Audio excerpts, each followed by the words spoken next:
Số hay cái số đây băng phôn từng óc thì ngày thì tranh mòn trọt thì cầm phải chết đấy dương hồ cái lại nha đây thầy thum thum một bộนี้อันนี้บ้านlà tăng là mỏ thì băng phôn bây giờ thầy khăm mặt cá đây thầy lại gì hết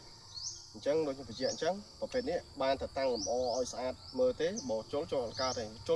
ban là buôn phèm ti chứ buôn đậm ti nữa vừa rồi thầy phết đó thế việc đòi thầy đài chẳng chứ mà mơ cài cho từng óc đi chỉ mơ thà ban bằng của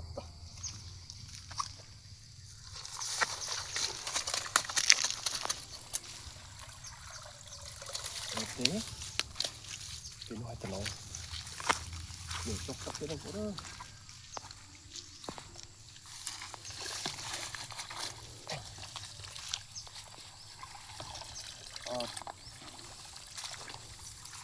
nè cho cặp này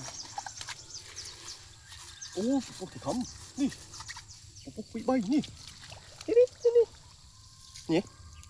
trong đây mỗi chân phục ô để bay chụp chụp mưa sân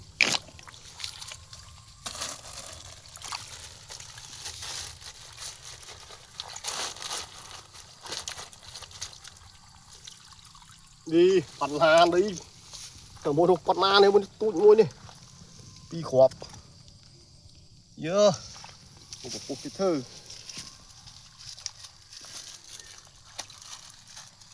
นี่อันนี้ก็โลไปเชียงก้าวเลยมันโตจนมันเป็นเหลนเป็นโตสะอาดนี่มากรึบมั้ยนี่มากรึบเหลนไปเนี่ยนี่ลาเลยปั่นลาเลยนี่เยอะmìnhปุ๊บไปไหนnày đi ô trời ơi ô nàyปุ๊บô thì không hết rồiนี่ปุ๊บมันเป็นงี้หดโอ้โตนี่โ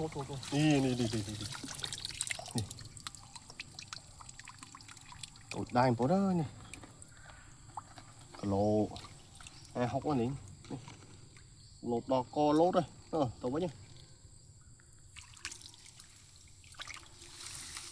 ô này một phun mới chứ phun nó cung sau rồi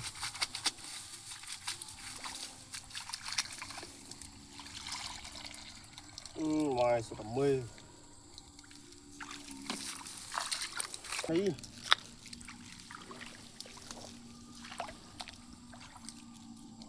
lực phong lang bát tiết này chóp rồi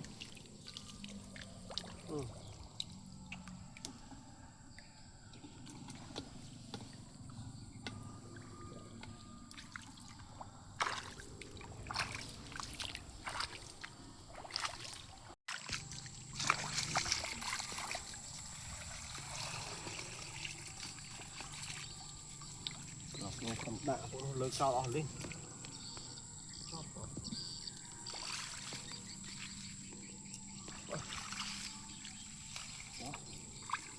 phải đạn cái ghét này đúng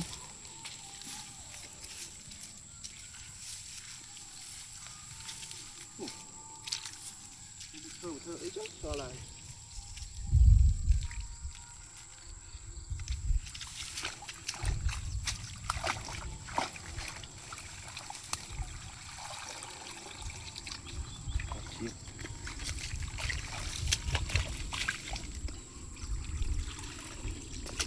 kẹo bán đây này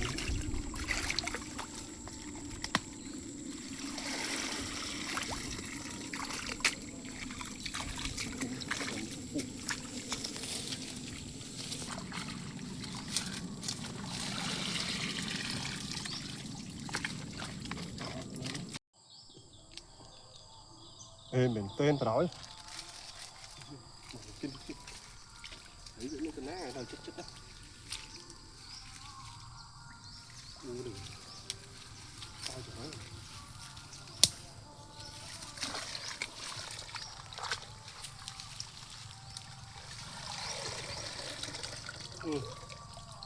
mùi còn la lắm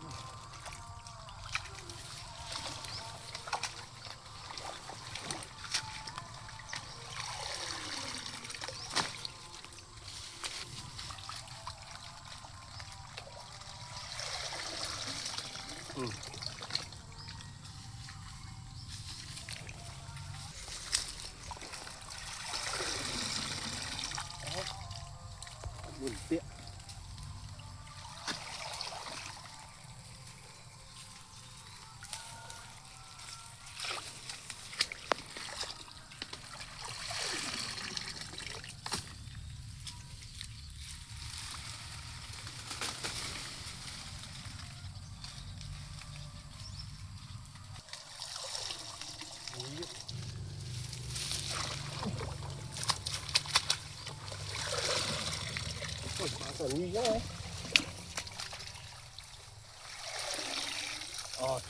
Tiếp. Lại đang rồi.